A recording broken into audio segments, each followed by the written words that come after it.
দিনজোৰা জেৰাৰ অন্তত স্বপ্ননীল দাসক গ্ৰেপ্তাৰ। স্বপ্ননীল দাসৰ বিৰুদ্ধে বহু লোকৰ পৰা ধন লুটৰ অভিযোগ। অনলাইন ট্ৰেডিঙৰ নামত বহু লোকৰ পৰা ধন লুট কৰাৰ অভিযোগ স্বপ্ননীল দাসৰ বিৰুদ্ধে। সোমবাৰে মহানগৰীৰ বেলতলাৰ পৰা আটক কৰা হৈছিল স্বপ্ননীল দাসক। অত্যন্ত বেছি বিনোদনপূৰ্বক জীৱন নিৰ্বাহ কৰিছিল স্বপ্ননীল দাসে। আৰু এই স্বপ্ননীল দাস পৰিলে এতিয়া আৰক্ষীৰ জালত। দিনজোৰা জেৰাৰ অন্তত গ্ৰেপ্তাৰ কৰা হৈছে। স্বপ্ননীল দাসৰ যিখিনি ফটোগ্ৰাফ আমি ৰাজহুৱা কৰিছোঁ বা সামাজিক মাধ্যমত উপলব্ধ,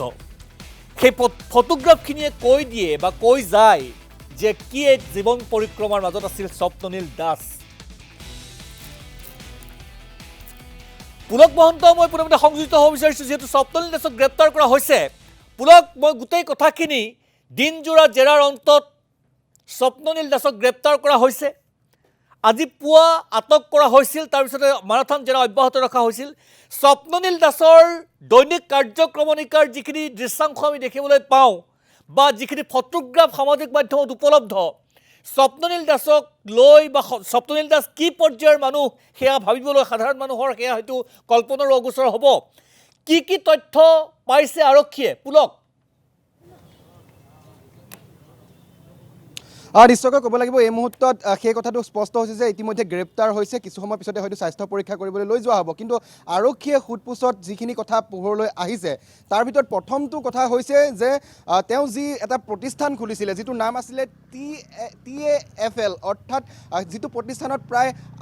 100তকৈও অধিক ছাত্ৰ ছাত্ৰীক তাত প্ৰশিক্ষণ দিয়া হৈছিলে কেনেকৈ ট্ৰেডিং কৰা হয়, আৰু প্ৰত্যেকগৰাকী ছাত্ৰ ছাত্ৰীৰ পৰা 7,000 টকা লোৱা হৈছিলে প্ৰশিক্ষণ দিয়াৰ নামত। সিমানলৈকে ঠিকেই আছিলে, কিন্তু এটা প্ৰতিষ্ঠানত যেতিয়া ট্ৰেডিঙৰ আচলতে তেনেকুৱা প্ৰশিক্ষণ দিয়া হ'ব, সেই সময়ত কিন্তু SEBI, security exchange board of India, সেবিৰ তেওঁলোকে অনুজ্ঞাপত্ৰ ল'ব লাগিব, আৰু সেবিৰ যিসমূহ গাইডলাইন আছে সেই গাইডলাইনসমূহ তেওঁলোকে ফ'ল' কৰিব লাগিব। কিন্তু সেই কোনো ধৰণৰ সেবিৰ গাইডলাইন ফ'ল' নকৰাকৈ সেবিৰ যিসমূহ নিয়মাৱলী আছিলে, এই সকলোবিলাক আচলতে জলাঞ্জলি দি সেই ছুপাৰ মাৰ্কেট স্থিত তেওঁ যিটো কাৰ্যালয়, সেই কাৰ্যালয়টোৰ পৰা বহু তেওঁ ছাত্ৰ ছাত্ৰীক ট্ৰেডিঙৰ প্ৰশিক্ষণ দিছিলে। কেৱল প্ৰশিক্ষণ দিয়াই নহয়, তেওঁ প্ৰশিক্ষণৰ লগতে সেই ছাত্ৰ ছাত্ৰীসকলক তেওঁ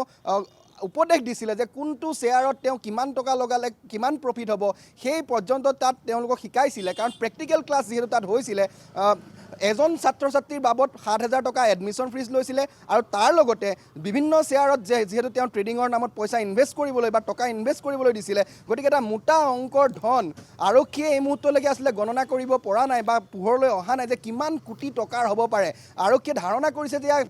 কেইবা হাজাৰ কোটি টকাৰ এটা যে লেনদেন হৈছে স্বপ্ননীল দাসৰ জৰিয়তে, যিগৰাকী স্বপ্ননীল দাসক অসমৰ ট্ৰেডিং ক্ষেত্ৰখনৰ আচলতে গুৰু বুলি মনা যায়। আৰু সেই গুৰুগৰাকী যিহেতু আজি ইয়াত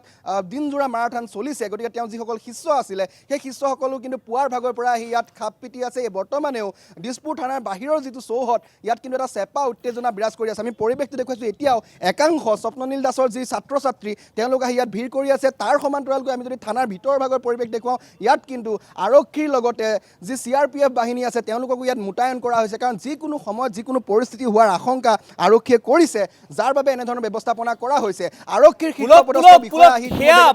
তেওঁলোক ছাত্ৰ ছাত্ৰী নে তেওঁলোকে তাত ধন বিনিয়োগ কৰিছিল? যিখিনি মানুহ তাত আছে সেয়া ছাত্ৰ ছাত্ৰী, ট্ৰেডিঙৰ শিক্ষাৰ্থী, নে তেওঁলোকে স্বপ্ননীল দাসৰ মাধ্যমেৰে ধন বিনিয়োগ কৰিছিল, যাৰ বাবে স্বপ্ননীল দাস এতিয়া এৰেষ্ট হৈছে, গ্ৰেপ্তাৰ হৈছে, তেওঁলোকৰ ধনখিনি পোৱা নাই, সেই উদ্দেশ্যে তেওঁলোক আহিছে নে সঁচাকৈ তেওঁলোকে তাত দীক্ষা শিক্ষা যিয়েই নহওক গ্ৰহণ কৰিছিল?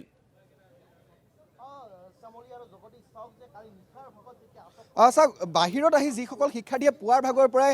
ভিৰ কৰি আছিলে, তাৰে অধিকাংশই আছিলে স্বপ্ননীল দাসৰ যিটো প্ৰতিষ্ঠান, সেই প্ৰতিষ্ঠানটোত আচলতে তেওঁলোকে সেই ট্ৰেডিঙৰ শিক্ষা আনুষ্ঠানিকভাৱে গ্ৰহণ কৰা সেইসকল ছাত্ৰ ছাত্ৰী। একাংশৰ মতে তেওঁলোকৰ মতে স্বপ্ননীল দাস এজন নিৰ্দোষী হয়। বহুতে আচলতে স্বপ্ননীল দাসে নিৰ্দেশ দিয়া মতে বিভিন্ন শ্বেয়াৰত তেওঁলোকে বিনিয়োগ কৰিছে, বিনিয়োগ কৰি কেইবা কোটি টকা তেওঁলোকে লাভান্বিত হৈছে। আৰু আন একাংশৰ মতে স্বপ্ননীল দাসে যিসমূহ শ্বেয়াৰত ইনভেষ্ট কৰিবলৈ কয়, প্ৰথম অৱস্থাত যদিও তেওঁলোকে লাভৰ মুখ দেখিছিলে, কিন্তু পিছত স্বপ্ননীল দাসে যিসমূহ শ্বেয়াৰত ইনভেষ্ট কৰে, সেইসমূহত স্বপ্ননীল দাস নিজে, অৰ্থাৎ গুৰুগৰাকী গৰাকী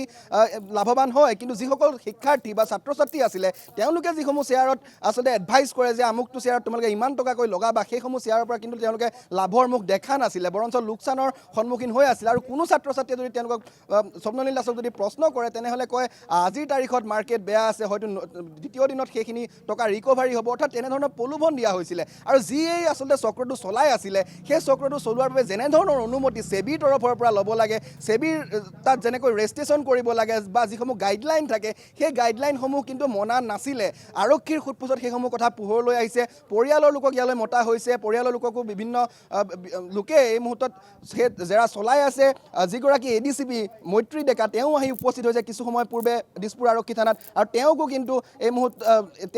মুহূৰ্তত স্বপ্ননীল দাসক বিভিন্ন প্ৰশ্নৰ জেৰা কৰি আছে গতিকে হয়তো কিছু সময় পিছতে তেওঁক থানাৰ বাহিৰৰ পৰা উলিয়াই অনা হ'ব স্বাস্থ্য পৰীক্ষা কৰোৱা হ'ব কাৰণ কালি নিশাৰ ভাগতে যিহেতু তেওঁক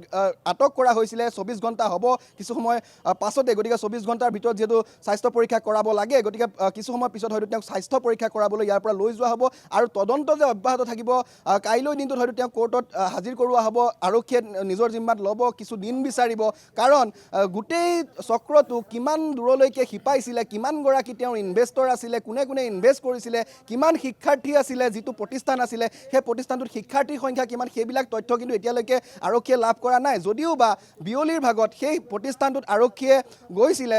তাত অভিযান চলাবলৈ গৈছিলে এক প্ৰকাৰ চিল কৰাই তেওঁলোকে যুঁজা চলাইছিলে কিন্তু এটা প্ৰতিষ্ঠান যেতিয়া চিল কৰা হয় চিল কৰাবৰ বাবে যি দণ্ডাধীশ পৰ্যায়ৰ বিষয়া লাগে সেই বিষয়াৰ লগতে আৰক্ষীৰ শীৰ্ষ পদস্থ যিসকল বিষয়া তেওঁলোকৰ আচলতে সেউজ সংকেত লাভ কৰা নাছিলে দিছপুৰ আৰক্ষীয়ে যাৰ বাবে তেওঁলোকে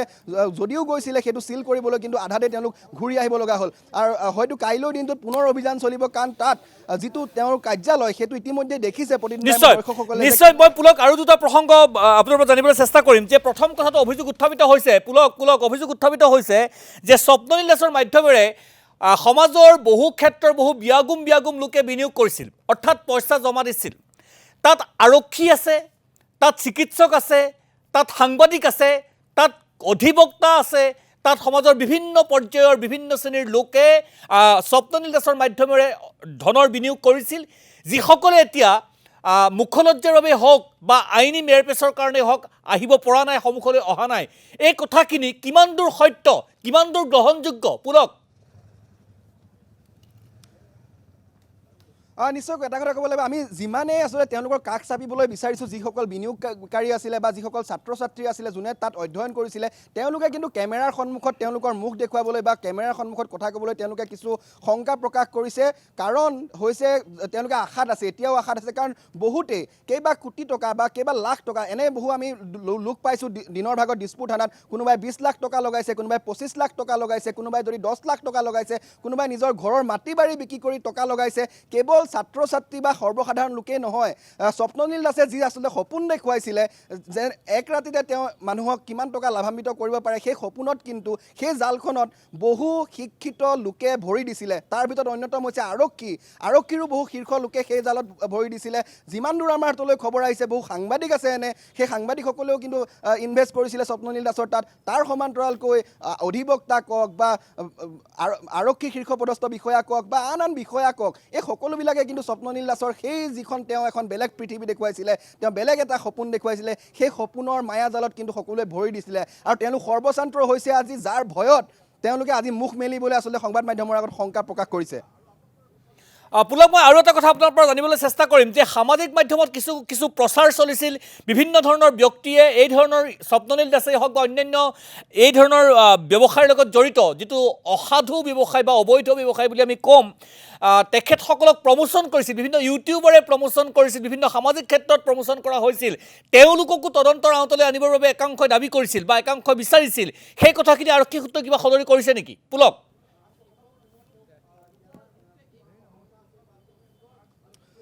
হয় নিশ্চয়কৈ এটা কথা ক'ব লাগিব যিসকল লোকে টকা ইনভেষ্ট কৰিছিলে স্বপ্ননীল দাসৰ সৈতে থাকি বা যি ছাত্ৰ ছাত্ৰী আছিলে যিসকলে প্ৰশিক্ষণ লৈ ইনভেষ্ট কৰিছিলে তেওঁলোকৰ সেই টকাৰ উৎস কি সেয়াও কিন্তু এই মুহূৰ্তত ডাঙৰ প্ৰশ্ন সেয়া ক'লা টকা নে বগা টকা তাক লৈ যথেষ্ট প্ৰশ্ন হৈছে আৰক্ষীয়ে সেই দিশটো এই মুহূৰ্ততো চালি জাৰি চাই আছে কাৰণ দিনজোৰা যিহেতু মাৰাথান জেৰা চলিছে কেইবাটাও পৰ্যায়ত কেইবাগৰাকীও শীৰ্ষ পদস্থ আৰক্ষী বিষয়া আহিছে দিছপুৰ থানালৈ পৃথকে পৃথকে স্বপ্ননীল দাসক জেৰা চলাইছে সেইসমূহ নহয় নহয় পুলক মই সেইটো কথা জানিব বিচৰা নাই পুলক মই এইটো কথা জানিব বিচাৰিছোঁ পুলক মহন্ত আপুনি হয়তো মোৰ প্ৰশ্নটো ভালকৈ শুনা নাই মই জানিব বিচাৰিছোঁ যে একাংশ ইউটিউবাৰে এই ধৰণৰ স্বপ্ননীল দাসেই হওক বা অন্যান্য এই ক্ষেত্ৰৰ লগত জড়িত ব্যক্তিসকলৰ গোটেই বাণিজ্যিক সাম্ৰাজ্যখিনিৰ কথা প্ৰচাৰ চলাইছিল আৰু সেই প্ৰচাৰ চলোৱা মাধ্যমসমূহকো বা ব্যক্তিবিশেষকো তদন্তৰ আওতালৈ আনিবলৈ দাবী উত্থাপিত হৈছে বিভিন্ন মহলত বা বিভিন্ন সময়ত সেই বিষয়ে আৰক্ষীয়ে কিবা সদৰি কৰিছে নেকি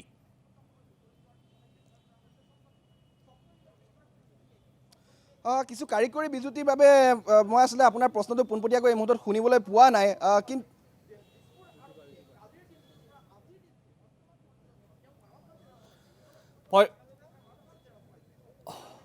পুলক মহন্তৰ লগত আমাৰ যোগাযোগ বিচ্ছিন্ন হৈছে মই ধন্যবাদ জনাইছোঁ কিছু সময়ৰ পিছত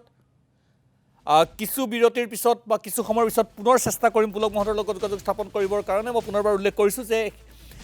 স্বপ্ননীল দাসক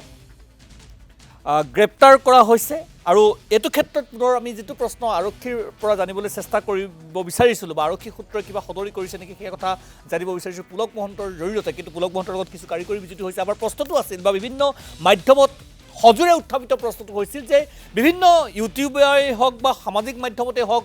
বিভিন্ন ধৰণে প্ৰমোশ্যন কৰা হৈছিল প্ৰচাৰ চলোৱা হৈছিল যে এওঁলোক একোজন সফল ব্যক্তি এওঁলোকৰ তাত যদি বিনিয়োগ কৰা যায় তেন্তে ডাবল বা ট্ৰিপল দুগুণ বা তিনিগুণ বা চাৰিগুণ ৰিটাৰ্ণ পোৱা যায় কিন্তু এই পৰ্যন্ত সেয়া আচলতে বৈধভাৱে একো হোৱা নাই গতিকে সেই প্ৰচাৰকসকলকো তদন্তৰ আওতালৈ অনাৰ দাবী উত্থাপিত হৈছিল কিছু ভাষ্য আহিছে মই শুনিবলৈ চেষ্টা কৰিম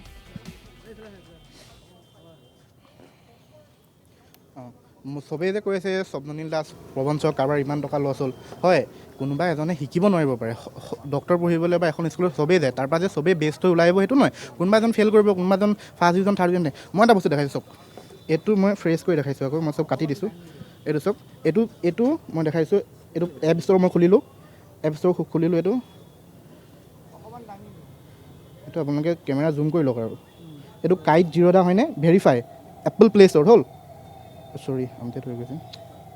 আপডেট মানে আমাৰ মই ইয়াৰ পৰা খুলি দিছোঁ এইটো হ'লনে এইটো চাওক মোৰ ফেচ আইডিত খোল খালে ইয়াতে গ'লোঁ এইটো PNL হা ইয়াতে যি থাকে দেখাব মই দেখাইছোঁ চাওক এইটো চাওক এইটো আহিলোঁ অপশ্যন কৰোঁ আমি এইটো ডেট মই জুনৰ পৰা কৰিছোঁ হা তাৰ আগত মই অকল শিকি আছিলোঁ মোৰ জানুৱাৰীত ক্লাছ শেষ হৈছে মই জানুৱাৰীৰ পৰা ধন্যবাদ জনাইছোঁ এইখিনি কথা আচলতে তেখেতসকলে আৰক্ষীৰ আগতে কওক সংবাদ মাধ্যমৰ আগত নহয় যিহেতু তেখেতসকলে স্বপ্ননীল দাসৰ সপক্ষত কিছু কথা ক'ব বিচাৰিছে মই আমি বা সেইখিনি ভুল বুলি নকওঁ শুদ্ধ বুলিও নকওঁ সেইখিনি যিহেতু ছাব জুডিচিয়েল মেটাৰ যিহেতু